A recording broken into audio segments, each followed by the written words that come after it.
نحمده ونصلي ونسلم على رسوله الكريم اما بعد فاعوذ بالله من الشيطان الرجيم بسم الله الرحمن الرحيم قال الله تبارك وتعالى في شان الحبيب ان الله وملائكته يصلون على النبي يا ايها الذين امنوا صلوا عليه وسلموا تسليما اللهم صل على سيدنا مولانا محمد النور الانوار والسر الاسرار والسيد الابرار صلاة وسلاما عليك يا سيدي يا رسول الله سبحان ربک رب العزت عما یصفون والسلام علی المرسلین والحمد للہ رب العالمین۔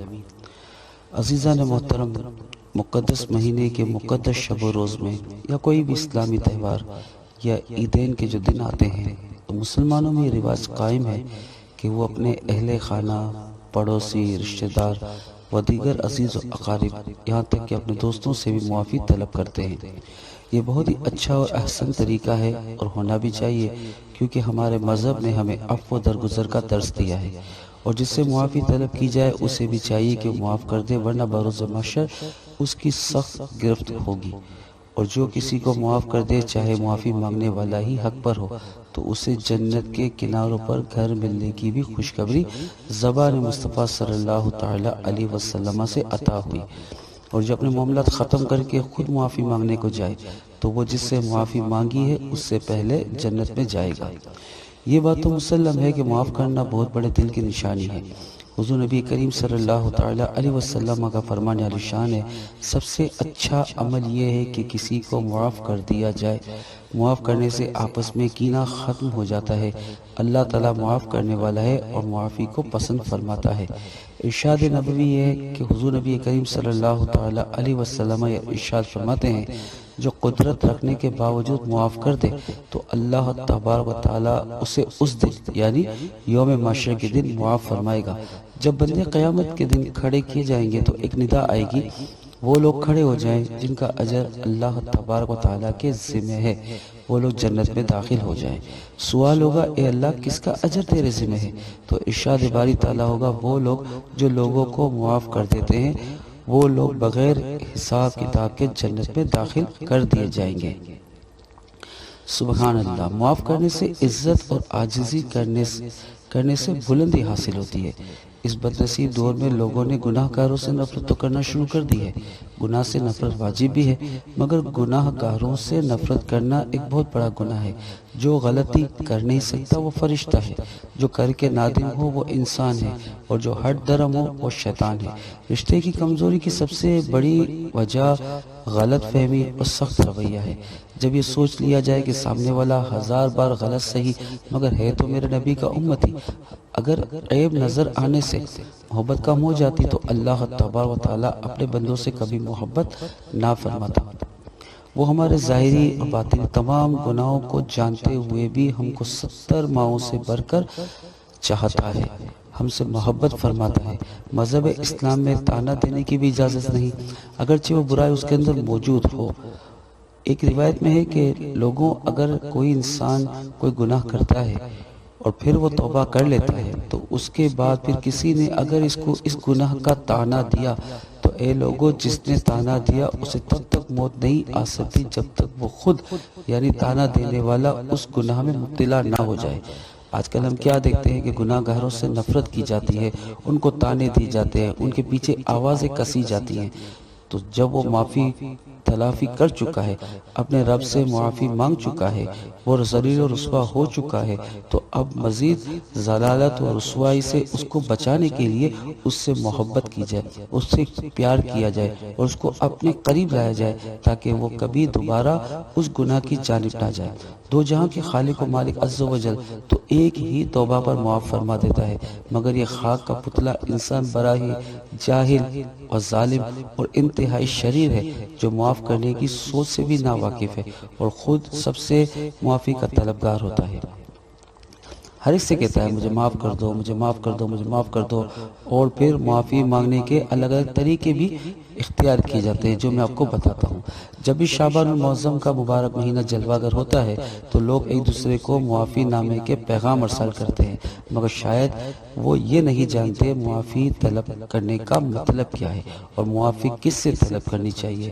دراصل معاف کرنے کا مطلب و مقصد یہ ہے کہ جیسے اگر کوئی پینسل سے کوئی تحریر لکھی جائے پھر اس سے ربڑ سے مٹایا جائے، ٹھیک ہے نا، ربڑ جو سیاہی کو مٹاتا ہے، آپ کو اچھی طرح پتہ ہے، بچے استعمال کرتے ہیں ریزر جو سیاہی مٹانے کے کام آتا ہے، جس طرح تحریر کو مٹانے کے لیے ربڑ کام آتا ہے، اسی طرح معاف کرنے کی عادت ڈال لیں۔ تحریر مٹانے کے بعد اس میں کوئی نشان باقی نہ رہے، اسی طرح دل صاف کر لیں، ہمیشہ کے لیے اس غلطی کو بھول جائیں۔ جیسے ربڑ معمولی نشانات ختم کر دیتا ہے، تو اپنے ذہن سے، اپنے دماغ سے، اپنی سوچ سے، اپنے انداز سے، اپنے کردار سے، اپنے اخلاق سے ان تمام نشانات کو ختم کر دیا جائے اور پھر اس کی غلطی کو بھول جایا جائے۔ دوبارہ غلطی نہ کرے وہ ایک الگ بات ہے، دوبارہ غلطی کرے وہ ایک الگ بات ہے، لیکن جو پرانی غلطی جس سے معافی تلافی کی جائے یا جس کی معافی تلافی کی جائے، وہ تمام چیزوں کو ذہن نشین کرنے کی بجائے ذہن سے نکالنا ضروری ہے، اسی کو معافی کہتے ہیں۔ اسی طرح دوبارہ کبھی وہ غلطی یاد کرنے کی غلطی بھی نہ کرے، اسی کو معاف کرنا کہلاتا ہے۔ جیسا کہ اللہ رب العزت اپنے بندوں کے گناہ نامہ اعمال سے مٹا دیتا ہے اور جو معافی آئندہ نہ کرنے کے عہد کے ساتھ طلب کرتا ہے تو اللہ تبارک تعالیٰ وہ گناہ نیکیوں میں بدل دیتا ہے۔ سبحان اللہ۔ مگر ہم میں معاف کرنے کے الگ الگ انداز پائے جاتے ہیں۔ ذرا سی تلخی پھر واقع ہوئی تو جناب والا یوں ہوتا ہے کہ پچھلے تمام معاملات، پچھلے تمام ریکارڈ دوبارہ اس کو یاد دلا دیے جاتے ہیں اور اس کے سامنے پیش کر دیے جاتے ہیں۔ یہ معافی نہ ہوئی، اس کو منافقت کہتے ہیں کہ دل میں کچھ اور زبان میں کچھ اور اس قسم کی معافی کے لیے بہت بڑے دل کی ضرورت ہے، بہت بڑے حوصلے کی ضرورت ہے۔ یہ ایک عام انسان کا کام نہیں بلکہ یہ ایک عظیم انسان کا ہی کام ہے اور عظیم انسان کا ہی یہ حوصلہ ہوتا ہے۔ اور معاف کر کے ہمیشہ کے لیے بھول جائے۔ جب میں نے حضور نبی کریم صلی اللہ تعالی علیہ وسلم کی حدیث مبارکہ پڑھی کہ حضور علیہ السلام کا فرمان عالی شان پڑھا تو دل ایک دم رک سا گیا۔ یہ کام اس قدر عظمت والا ہے کہ میرا دل چاہتا ہے کہ میں ہر ایک سے معافی طلب کروں اور بار بار کرتا رہوں۔ ارشاد نبوی ہے کہ حضور نبی کریم صلی اللہ تعالی علیہ وسلم فرماتے ہیں کہ اگر جھک جانے میں یعنی عاجزی کرنے میں تمہاری عزت گھٹ جائے تو قیامت کے دن تم مجھ سے لے لینا۔ اس سے بڑھ کر اور کیا فضیلت ہو سکتی ہے؟ لہٰذا معاف کرنے کی عادت ڈالیے، ہو سکے تو ہر کسی سے بلا حیل و حجت معافی تلافی کرنے کی عادت ڈالیے۔ اور معافی طلب کرنے والوں کو بھی چاہیے کہ دوبارہ اس قسم کی غلطی نہ ہو جس سے پھر معافی کا طالب ہونا پڑے، کیونکہ جسم و روح کا تعلق کب ختم ہو جائے اور بغیر معافی دنیا سے چل بسے۔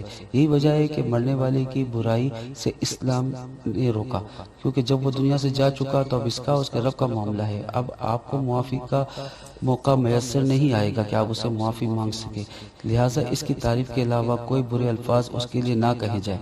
ہر سال کئی قسم کے طویل معافی نامے موصول ہوتے ہیں اور مزے کی بات تو یہ ہے کہ ایک ہی پیغام لکھا اور سینکڑوں کو بھیج دیا۔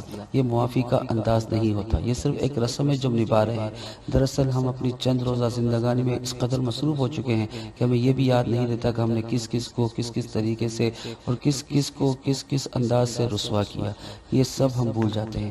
وہ شخص تو ہمیں یاد رہتا ہے جس کی کوتاہی سے ہمیں پریشانی ہوئی، مگر اس کو ہم بھول جاتے ہیں جس کو ہماری لاپرواہی سے نقصان ہوا۔ بس ایک پیغام بھیج کر خود کو مطمئن کر دیتے ہیں اور لکھ دیتے ہیں کہ اگر آپ نے معاف کر دیا ہے تو مجھے دوبارہ بتا دیجئے اور مجھے ریٹرن میسج کر دیجئے یا ریپلائی کر دیجئے۔ پھر یہ کہ جس کو ہم چاہتے ہیں اور جس سے ہم ملنے کی خواہش رکھتے ہیں، یا جو کوئی ہمارا قریبی ساتھی یا دوست یا کوئی ایسا جو ہمیں بہت چاہتا ہو، جسے ہم بہت چاہتے ہوں، اور جس سے معافی مانگنے سے اس کے دل میں ہمارا وقار یا مرتبہ بلند ہوتا ہو، ہم اس سے معافی مانگتے رہتے ہیں۔ مگر جس سے ہماری ناراضگی یا جس سے ہماری دشمنی یا جس سے ہم شدید نفرت کرتے ہیں یا جو ہمیں ایک آنکھ نہیں پاتا، اس سے معافی طلب کیوں نہیں کرتے؟ مراد یہ کہ جس سے مانگنے کی ضرورت ہے اس سے نہیں مانگتے ہو، جس سے مانگنے کی ضرورت نہیں اس سے ہم سارا دن معافی مانگتے رہتے ہیں۔ اگر ہم چاہتے ہیں کہ ہمارے لیے آدمیت سے انسانیت کا معراج کا سفر آسان ہو جائے تو اس معافی والے نسخے کو آزمانا چاہیے۔ یہ سنگ میل ثابت ہوگا، منزل کا راستہ تلاش کرنے میں ایک جذبہ بیدار ہوگا جس سے عاجزی، انکساری، محبت اور خلوص کی چاشنی پیدا ہوگی، اور آپ لوگوں کے دلوں میں اپنا مقام اسی وجہ سے پیدا کر سکتے ہیں۔ تو میرے دوستوں، میرے ساتھیوں، یہ معافی مانگنے سے کسی کی عزت نہیں گھٹتی بلکہ بڑھتی ہے۔ ہمیں چاہیے کہ ہم دوسروں سے معافی تلافی کرتے رہیں۔